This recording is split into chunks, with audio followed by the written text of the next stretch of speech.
Hello everyone, welcome back to knowledge for future study channel. मैं हूं जुगल शर्मा और मैं आपसे इस वीडियो में water requirement of crops irrigation engineering का ये टॉपिक है। इससे संबंधित 10 क्वेश्चन डिस्कस करूंगा जो कि एसएससी जेई की प्रीवियस ईयर परीक्षाओं में आए हुए हैं। पहला क्वेश्चन है, if the irrigation efficiency is 80%।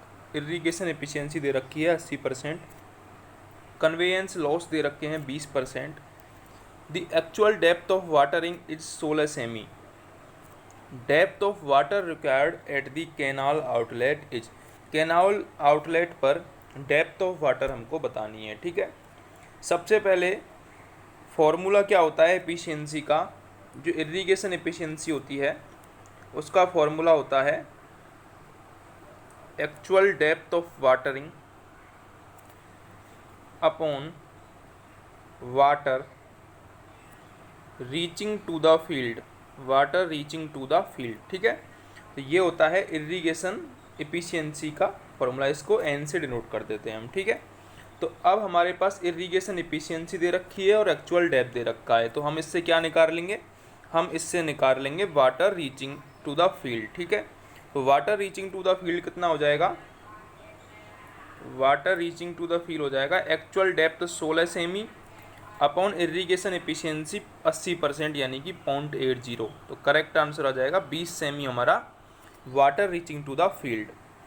अब हमारे पास water reaching to the field आ चुका है। कन्वेयंस लॉस हमको 20% दे रखे हैं, तो कन्वेयंस एफिशिएंसी कितनी हो जाएगी 100% माइनस कन्वेयंस लॉस, तो ये हमारे पास 80% क्या निकल के आ गई, कन्वेयंस एफिशिएंसी निकल के आ गई। अब हमको निकालना क्या था actually, depth of water at outlet. तो depth of water at outlet is equal to water reaching at field upon water conveyance efficiency, water conveyance efficiency. ये है formula water at outlet canal. ठीक है, water reaching at field upon water conveyance efficiency. तो water conveyance efficiency हमने निकाल ही ली थी,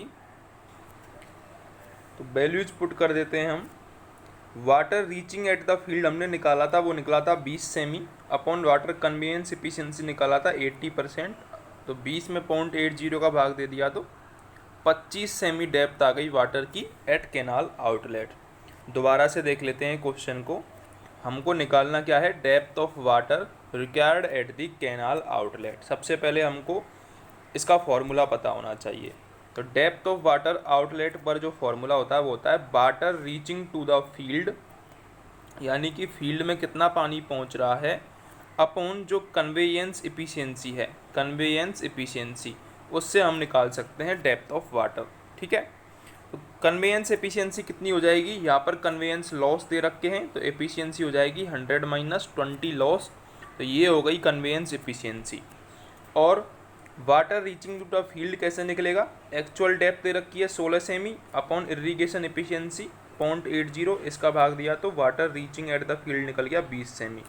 अब depth कैसे निकालेंगे, ये water reaching at the field 20 semi upon ये कन्वेयंस लॉ जो एफिशिएंसी है 0.80, तो यहाँ से निकल के आ जाएगा हमारे पास 25 सेमी। ठीक है,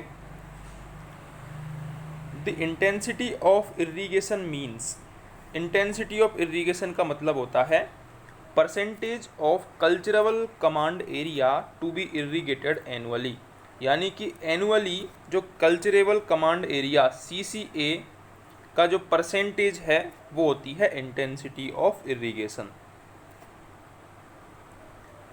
the upper surface of weir over which water flows is known as, ये पूछा जाता है जो अपर सरफेस होती है बियर की जिस पर पानी फ्लो करता है उसे क्रेस्ट बोलते हैं।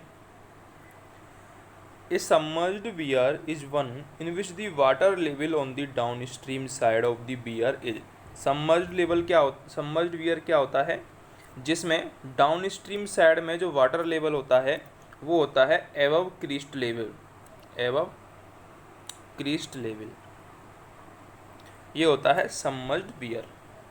जहाँ डाउन स्ट्रीम साइड में जो पानी होता है वो क्रिस्ट लेवल के ऊपर होता है, above crest level. Lining of irrigation canals किस लिए काम में आती है? Decrease the water logging of an area. जो कैनाल की लाइनिंग की जाती है वो वाटर लॉगिंग से प्रिवेंट करने के लिए की जाती है।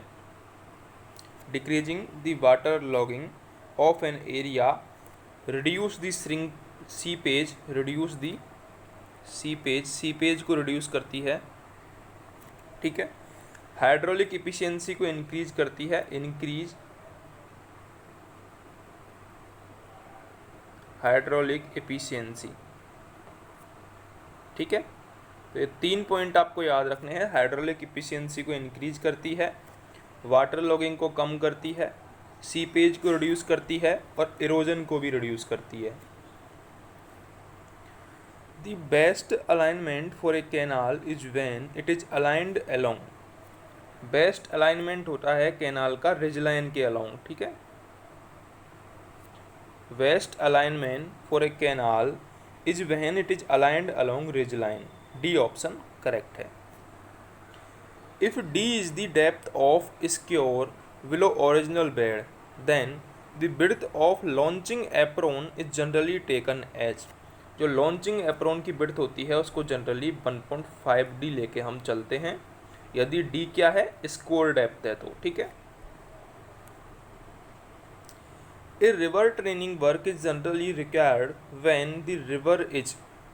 जब रिवर एग्रेडिंग टाइप हो, रिवर इज एग्रेडिंग टाइप और मींडरिंग टाइप हो, मींडरिंग टाइप हो, यानी कि टोटल हमको याद रखना है। मींडरिंग कब होती है? जब वेलोसिटी ज़्यादा होती है रिवर की, वाटर की, और फ्लो ज़्यादा होता है, डिस्चार्ज ज़्यादा होता है, तो मींडरिंग होती है। मींडरिंग का मतलब होता है एस आकार की शेप लेना, जिगजैग शेप लेना रिवर का। यदि रिवर एग्रेडिंग है तो भी रिवर ट्रेनिंग वर्क हम अप्लाई करते हैं। दोनों आपको याद रखने हैं, meandering and regrading. For unlined canals the free वोड is measured from the. Important है,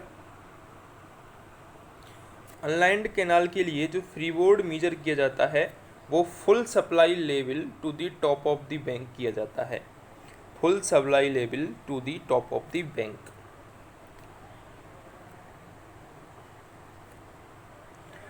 For lined canal, the freeboard is measured from full supply level to the top of the lining। दोनों आपको याद रखने हैं। लाइंड कैनाल के लिए full supply level to the top of the lining, और यदि यहीं पर अनलाइंड कैनाल्स पूछा जाए तो अनलाइंड कैनाल्स, तो उसके लिए top of the bank, top of the bank, ठीक है। अनलाइंड कैनाल्स के लिए टॉप ऑफ द बैंक और लाइंड कैनाल्स के लिए टॉप ऑफ द लाइनिंग। दोनों आपको याद रखने हैं, आ सकते हैं एग्ज़ाम में आपके। अगर आपको वीडियो हेल्पफुल लगी हो तो चैनल को प्लीज़ सब्सक्राइब ज़रूर कर दें, बेल आइकन को ज़रूर दबाएं और वीडियो को शेयर करना ना भूलें।